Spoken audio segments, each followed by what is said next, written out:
तो के वो काम करे के चाहत रहे। जैसे स्टेशन पे उतरल रहलू वैसे ही हमके फोन कर दे के रहल। एड में हम अपन नंबर भी देले बानी। चला अब इट्स ऑल राइट। अब वहीं तू रोआ बिल्कुल मत और परेशान भी मत होगा। देखा तू अब बिल्कुल महफूज जगह पर बाड़ू। ओके। और ई तरह से हमार मुलाकात सौरभ जिंदल से भइल। ऊ हमरा के आपन पास पना दिलस और ओकरा बाद या होल्ड इट यस एक्सीलेंट। दूसरा पोज दा। थोड़ा सा तू अपने राइट में जा। राइट में या ओके।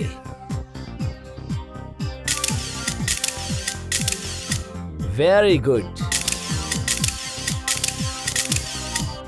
ब्यूटिफुल।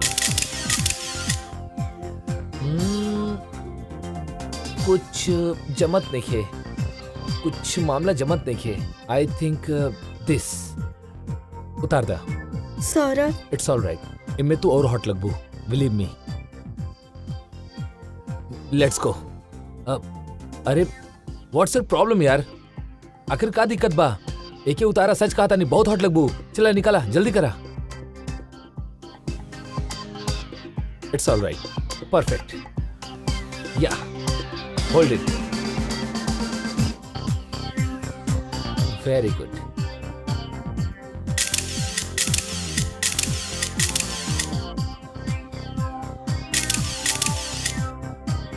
वाओ।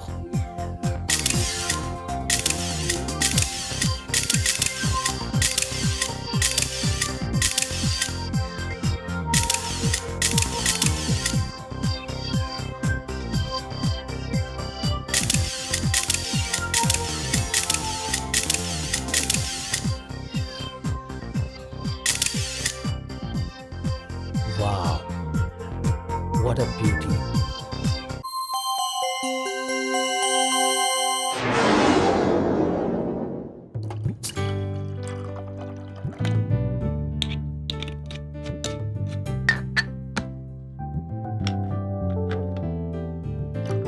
लाई, हम आपके खातिर ड्रिंक बना देता नहीं। ना कोमल, तू हमरा खातिर ड्रिंक ना बनेबू। काहे काहे ना बना सकिनी हम आपके खातिर ड्रिंक? काहे कि हमार नजर में तोहर अहमियत साकी से कुछ ज्यादा बा। आप सड़क से उठा के हमारी जिंदगी बनानी है और हम आपके खातिर ड्रिंक ना बना सकिनी?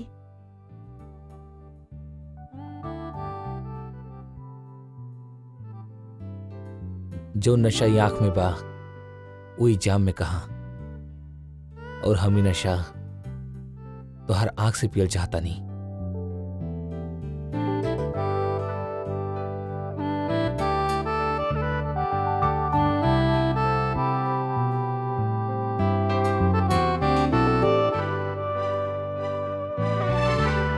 का बात बा?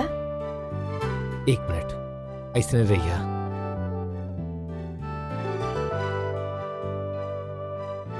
और थोड़ा नशा और थोड़ा मस्ती चाहिए आंख में। ऐसे लगे जैसे आंख नींद से बोझल हो रहा बा। अब मून लई पलकन के।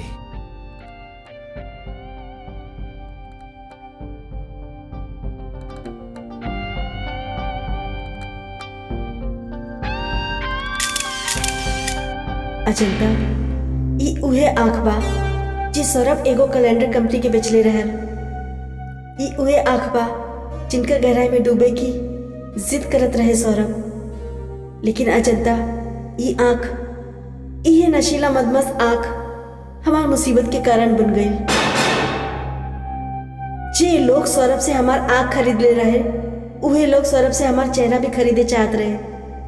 हमार डिमांड दिन पर दिन बढ़त जात रहे और सौरभ के लागल कि हमार डिमांड कौनो भी दिन हमरा के ओकरा से दूर कर दे। लेकिन वो बड़ा ही सातिर और चालाक खिलाड़ी रहे। जबान के बहुत मीठा शायर के अंदाज रहे ओकर बात में। शब्द के जादूगर रहे। ये खातिर हम ओकर बात के जाल में फंस गई नहीं। वो सोचत रहे हम ओकरा खातिर पैसा कमाए वाली मशीन बन जाई। हमरा के ई बात के भी यकीन दिला देलस रहे ऊ कि हम ओकरा मदद से आसमान की बुलंदी के छू ले। हमार मंजिल बहुते करीब नजर आवत रहे। कामयाबी बस 2-4 कदम आगे रहे कि ऊ एक दिन एगो ऐसन खेल खेलस जे हमार दुनिया में अंधेरा कर देलस।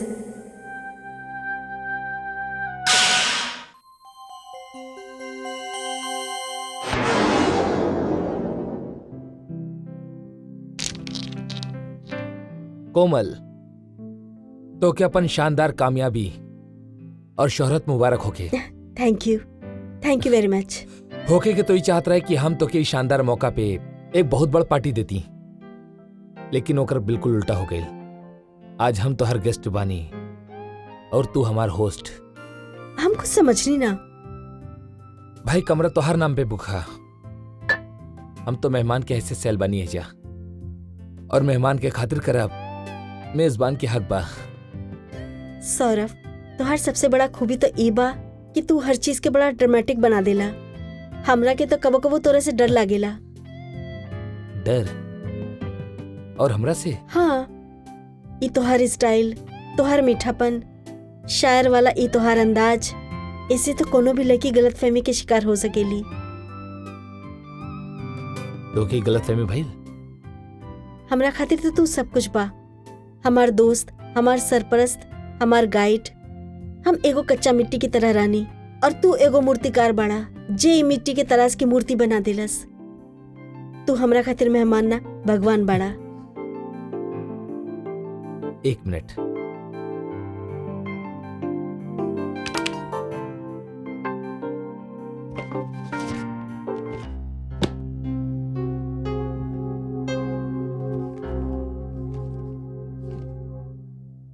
ई का बा? ये एग्रीमेंट है कोमल, एक साइन करके तोहार दुनिया बदल जाई। तू सितारन की दुनिया में पहुंच जाइबू। कोमल, तोके जान के खुशी होगी कि तोरा तस्वीरन के जरिए हम कैसे कई कॉन्ट्रैक्ट मिलल बाड़े जोन तोके मॉडलिंग की दुनिया की। बस तोके ये एग्रीमेंट पे साइन करे के बा। ला, कहाँ करे के बा साइन? पहले पढ़ता ला।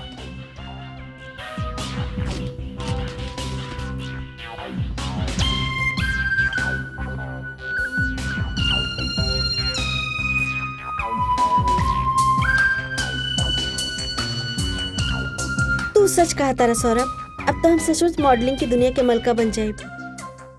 थैंक यू वेरी मच। अच्छा, हम ए पर साइन करत आनी।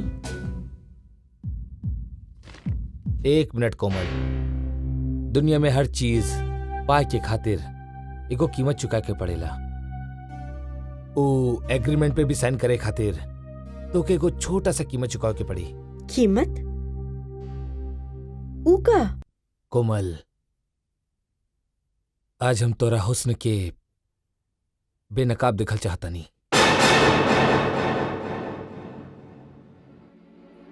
कोमल, आज हम तोके सर से पांव तक अजंता की मूरत के शक्ल में दिखल चाहता नहीं। आज सारा चिराग बुझा दा। आज के अंधेरा बड़ा मुकद्दस था।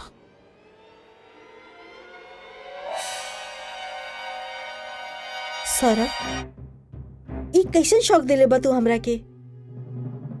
हम तो तोरा के एगो महान कलाकार समझत रानी, एगो साधक समझत रानी। सौरभ, ना हम तोरा के कबो ई नजर से देखनी है, ना कबो ई तरह से सोचनी है। कोमल, देखा, ये एग्रीमेंट तोहर मंजिल है और हमार बात तोहर रास्ता। सौरभ, जे दिन हम ई शहर में आइल रानी, ऊ गुंडा हमरा के ऊ बदाम बस्ती के औरत के पास ले गइल रानी, और ऊ लोगन से बच के हम तोहार पनाह में आइल रानी। मगर आज हमरा के तोहार चेहरा में शैतान नजर आवता। का फर्क बा उनकरा में और तोरा में? ओइजा भी हमार जिस्म की सौदा करे के रहे, और एजा भी जिस्म की सौदा करे के बा। हम समझत रानी कि हम खूबसूरत बनी, एगो अच्छा मॉडल बने की काबिलियत बा हमरा में, और तोहरा मदद से एगो अच्छा आर्टिस्ट भी बन जाती। लेकिन अगर हमार काबिलियत हमार जिस्म से हार गई तो लानत बा। ना सौरभ, ना, हम ई समझौता ना कर सकेनी। अच्छा तो तू अब एक्टिंग भी शुरू कर देलू हमारे साथे। सौरभ, ये एक्टिंग न बा। हम कोनो भी हालत में अपन जिस्म ना बेचब और हम चीख चीख के लोगन के बुलाइब और तोहरा असलियत बताइब। असलियत तब बतेबू ना जब तो के कोई कमरा से बाहर जा दी। के रोके हमरा के ई कमरे से बाहर जाए से? हम रोकब, काहे कि अब तू हमारा असलियत जान चुकल बाड़ू। ना सौरभ, हम बाहर जाइब। नो बेबी नो, इतना आसानी से हम तोरा के जाए ना दे। अब चल यहाँ से, चल। Come on, come on, come on.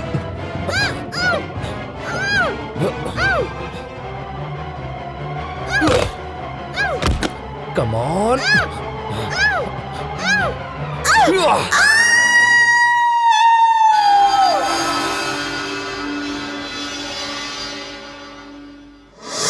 Saurabh एगो बहुत चालाक खिलाड़ी बा, जे ऊ कमरा से अपन मौजूदगी के सारा निशान मिटा देलस। कमरा तो हमार नाम पे बुक रहे, ई खातिर लोग समझ लेनी कि हम खुदकुशी कर लेनी और बस फिर ई कहानी अखबार में भी छपल। एकर मतलब सौरभ जैसन भोला चेहरा के पीछे एगो खतरनाक कातिल के चेहरा छुपल बा। हाँ जनता, सच पूछा तो हमरा जैसन और भी लड़कियन बानी जे बिना देखे बिना सोचे समझे ऐसे एडवर्टाइजमेंट देख के चल देनी और फिर गलत हाथ में पड़ के उनकर अंजाम होला तबाही। लेकिन ऐसे सब ऐसा ना होला। कुछ एजेंसी ऐसा भी बानी जहाँ ईमानदारी से काम करेनी, जहाँ हर काम कायदे से होला। लेकिन सौरभ जैसे लोग ओकर आड़ में आके कुछ और ही खेल खेले ली। हमके समझ में नहीं के आवत कोमल, अब हम का करी? आप अचंता, हम ई खातिर तो तोरा पास आई नहीं। हम तोरा के उस शैतान के चंगुल से बचाएब और साथ ही आपन मौत के बदला भी लेब। ना कोमल, हम सौरभ के चेहरा भी ना देखे चाहे नहीं। ना अजंता, तू ऐसा मत करिया, काहे कि हम एगो आत्मा बानी और हम तोहार मदद के बगैर ओकरा के ओकर अंजाम तक ना पहुंचा सकेनी। जब तक वो जिंदा रही तोहार और हमार जैसन लड़कियन की जिंदगी बर्बाद करत रही। तब हमके का करे के होगी? अभी तो तू ओकरा साथ बढ़ो, देखे के ईबा कि ऊ कौन से नई चाल चलेला।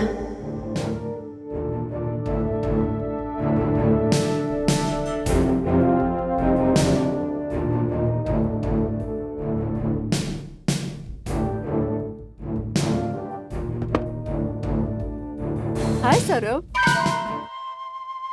आवा जनता आवा। हाउ आर यू? गुड। एगो खुशखबरी बा तोरा खातिर। कैसन खुशखबरी? अब तो के पीजी के एसएसओ मकान में न रहे के पड़ी। अब तो हर अपन मकान हुई, एगो आलिशान मकानी शहर में। काहे? का हमार कोनो लॉटरी लग गइल बा? लॉटरी ना, तो हर अपना पैसा के मकान। का बात कर रहल बाड़ा? इतना सारा पैसा के हमके दी?